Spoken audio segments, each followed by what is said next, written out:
The onset.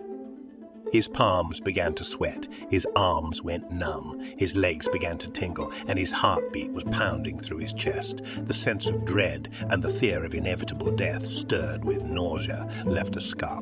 Being tortured with panic attacks every day, he left his house, took its toll, and trained him to avoid the triggers outdoors.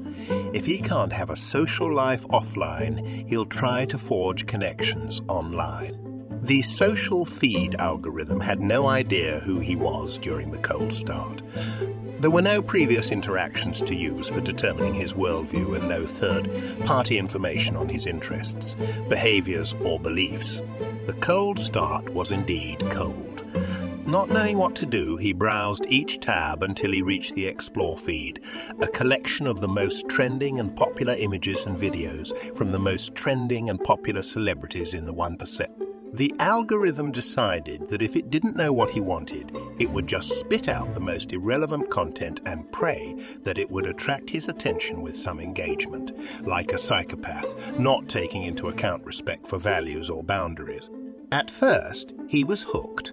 Distorting his worldview through the filtered lens of the highly manufactured 1% browsing images without disclaimers of the fake wealthy who spend hundreds of dollars for a photo shoot in rented jet, admiring the flawless, untouched selfies without disclaimers of those who use filters.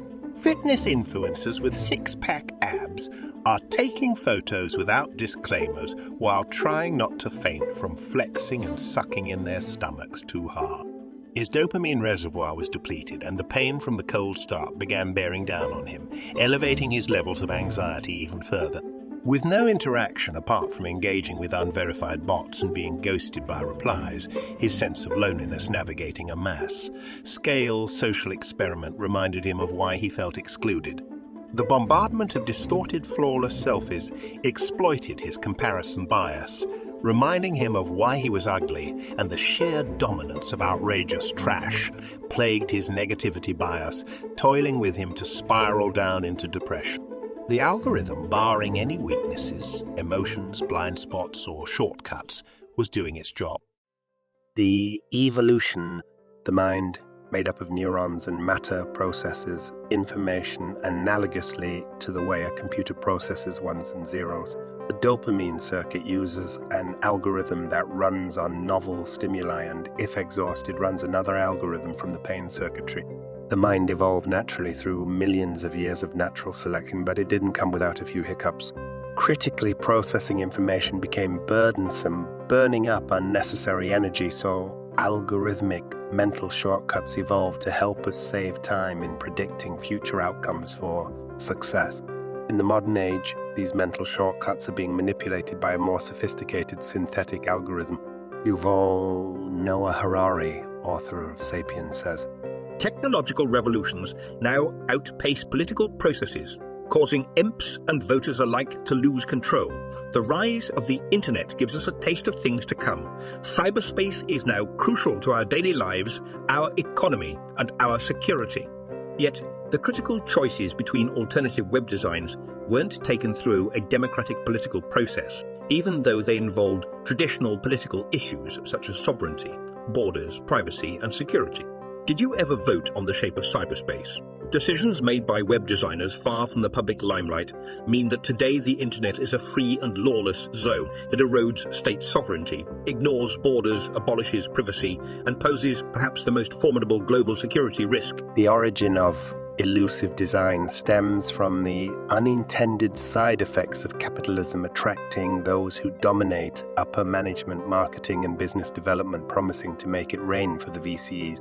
The burden is then placed on the designers and engineers to convert those promises, even if completely made up, into reality. The battle between design and business, usability and costs, accuracy and speed, us and them have been long-standing, yet the final word is one with money and not usability.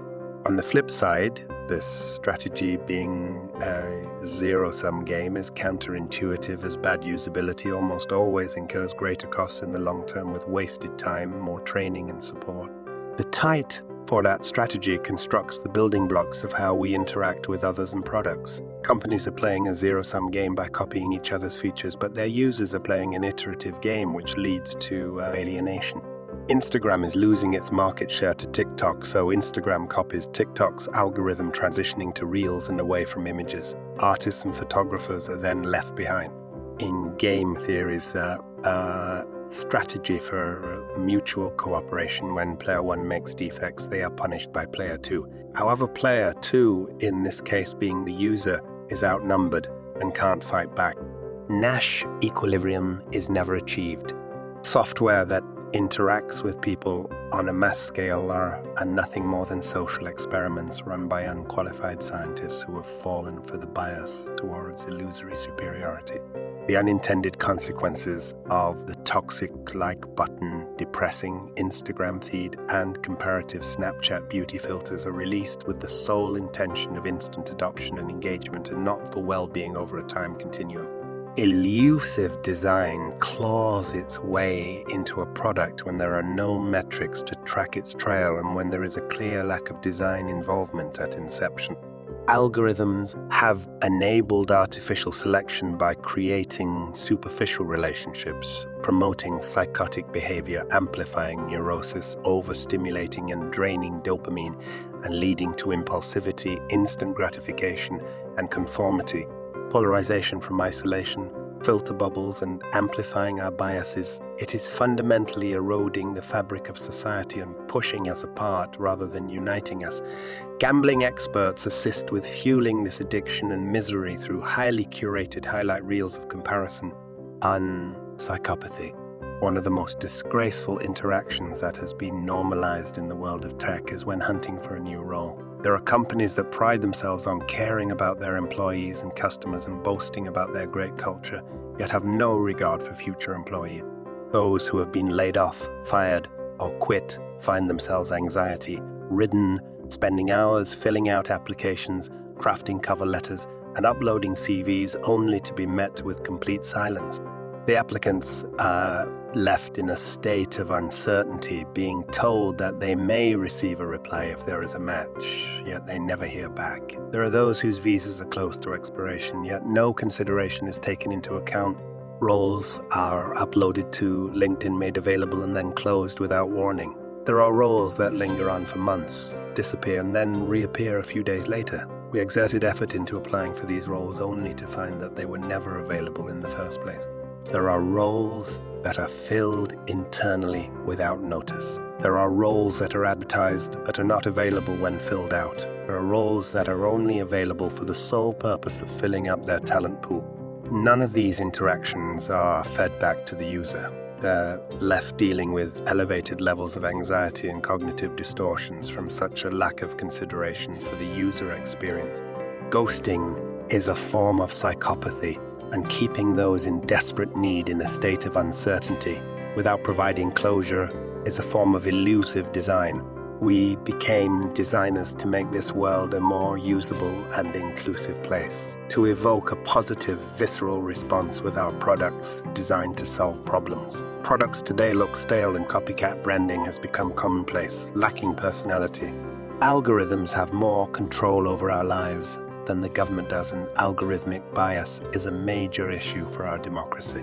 We need to take back the power from those who execute their algorithms without regulation and dictators who lack interest in people yet are conducting some of the largest mass-scale social experiments on those who are most vulnerable. The cure. The algorithm's aptitude to learn about his behavior was matched by his ability to learn about how every interaction influenced the outcome of what he consumed. Having awareness of the reminders about how he felt when his attention was hijacked and challenging his unconscious distorted thoughts that bubbled to his mind from mindless consumption, relieved some of his attempts at escaping reality. His distorted thoughts derived from the algorithm dulled his worldview, providing a false sense of reality and self through the exploitation of his biological vulnerabilities. Being naturally avoidant of the offline world, he retaliated and succumbed to following through by avoiding the online world, as his own algorithms evolved through natural selection were no match for the emotionless psychopathic algorithms evolved through synthetic selection. The content in this video is only a small portion of the entire article. Consider subscribing to our Substack using the link in the description below and get full access to the unique elusive interaction patterns and how they exploit our biology and cognition along with the solution. If you liked this video, consider subscribing to help support the research into the invasive world of elusive design through everyday interactions. To learn more about the biology, science, and psychology of design and how you can realize your legend, visit circlo.com and join our newsletter.